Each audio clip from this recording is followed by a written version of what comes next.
তোমাদের কাকিমা এবার বৃহস্পতিবারে রান্না করেছে ভাত, তারপরে করেছে মুগের ডাল, না মুগ আর মসুর দুই রকম দিয়ে, টমেটো দিয়ে, সর্ষে ফোড়ন দিয়ে ডাল করেছে।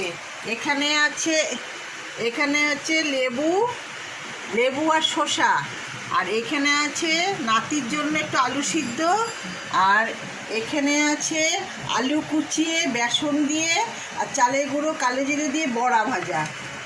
আর এদিকে মেয়ে নিয়ে এসছে আজকে বরবটি ভাজা, পটল ভাজা, আলু ভাজা। আবার গরমে না মাছ খেতে ইচ্ছা করে না, একটু ডাল বড়া হলেই ভালো লাগে, একটু লেবু শসা হলেই ভালো লাগে খেতে।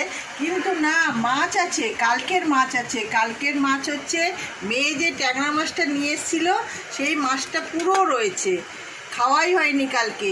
আর এদিকে বোয়াল মাছ